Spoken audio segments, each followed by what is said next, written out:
বাস্তু শাস্ত্র। নমস্কার সকলকে, আমি রনি।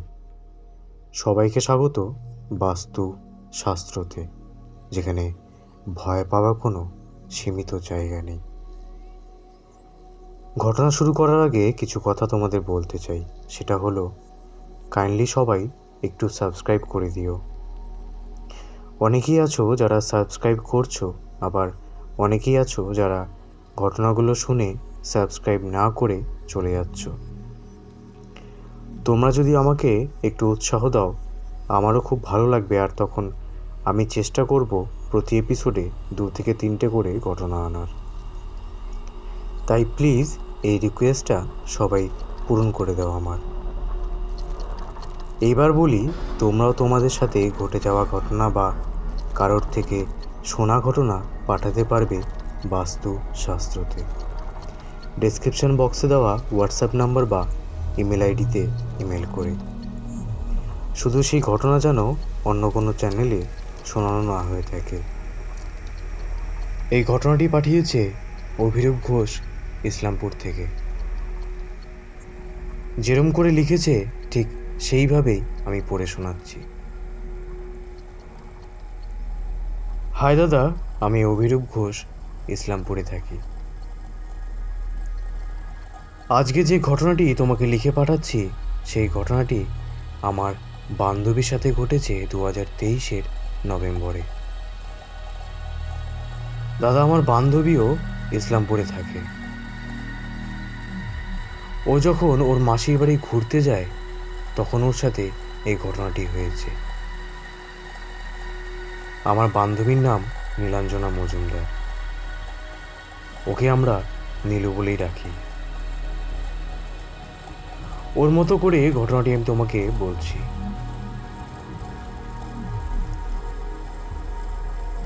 নীলু আর ওর বাড়ির লোক ডিসাইড করে যে ওরা মাসির বাড়িতে যাবে 3-4 দিনের জন্য ঘুরতে। যেহেতু নীলুর মাসির শাশুড়ি মারা গেছে কয়েকদিন আগে, তখন নীলুরা দেখা করতে যেতে পারেনি। তাই ওরা পরে দেখা করতে যাবে চিন্তা করে রেখেছিল। নীলুরা সেখানে পৌঁছে লাঞ্চ করে। তারপর একটু রেস্ট নিয়ে নীলুর মাসির মেয়ের সাথে সন্ধ্যা 6টা নাগাদ একটু ঘুরতে বেরোয়। কিছুক্ষণ পরে বাড়িতে ফিরে আসে। সবার সাথে গল্পগুজব করে। রাত্রে ডিনার সেরে সবাই আবার গল্প করতে বসে। এতদিন পরে সবার সাথে দেখা, সবাই বেশ আনন্দ করছিল। নীলু তখন ওয়াশরুমে যাওয়ার জন্য ওঠে, বাথরুমে যায়। তারপর যখন বার হবে, তখন দেখছে বাথরুমের দরজা খুলছে না। ওর বোন মানে মাসির মেয়েকে ডাকছে অনেকবার। মাসি, মা সবাইকেই ডাকছে, কিন্তু কেউই সাড়া দিচ্ছে না। বাথরুমের সামনেও আসছে না কেউ। অনেক চেষ্টা করার পর দরজাটা যখন খুলল, তখনও সেই ঘরে গেল, যেই ঘরে সবাই বসে গল্প করছিল। ওখানে গিয়ে সবাইকে বলল যে বাথরুমের দরজা খুলছিল না, সবাইকে কত ডাকাডাকি করলাম, কেউ আসলে না। সবাই তখন বলল, কই ডাকলি? আমরা তো এখানেই ছিলাম, বাথরুম তো পাশেই, কই আমরা তো কিছুই শুনতে পেলাম না। নীলু ভাবল, গল্প করছিল যখন হয়তো শুনতে পায়নি। কিছুক্ষণ পরে সবাই শুতে চলে যায়। নীলুর মাঝরাত্রে কি একটা মনে হলো। ও উঠে আবার সেই বাথরুমে গিয়ে দরজা আটকে দিল। তারপর আবার খুলেও দিল। তখন দরজাটা ইজিলি খুলে গেল। ও ও তারপর কিছু না ভেবে চলে আসলো ওর রুমে। ও এসে শুয়ে পড়ল। কিছুক্ষণ পরে নীলু শুনতে পায় ওর মাসির মেয়ে ওকে ডাকছে জোরে জোরে। মাসির মেয়ে মানে নীলুর বোন, নীলুর থেকে ছোট, তাই সে তাকে নীলুদি নীলুদি বলে ডাকছিল। নীলু যখন চোখ খোলে ও দেখতে পায় ও ছাদে দাঁড়িয়ে আছে, আর নীলুর বোন আরোহী ওকে ডাকছে ঘাড়ে হাত দিয়ে। নীলু ওর দিকে তাকিয়ে আরোহীকে বলে যে কি হয়েছে। আরোহী তখন বলে কি, তোর কি হয়েছে নীলুদি? আমি সারা বাড়িতে তোকে খুঁজে পেলাম না, তাই ছাদে আসলাম। এসে দেখি তুই দাঁড়িয়ে আছিস, তোকে ডাকছি তাও উত্তর দিচ্ছিস না। কি হয়েছে, শরীর খারাপ লাগছে নাকি? নীলু তখন বলে যে আমি তো কিছুই বুঝতে পারছি না আরোহী, আমি কিভাবে ছাদে আসলাম।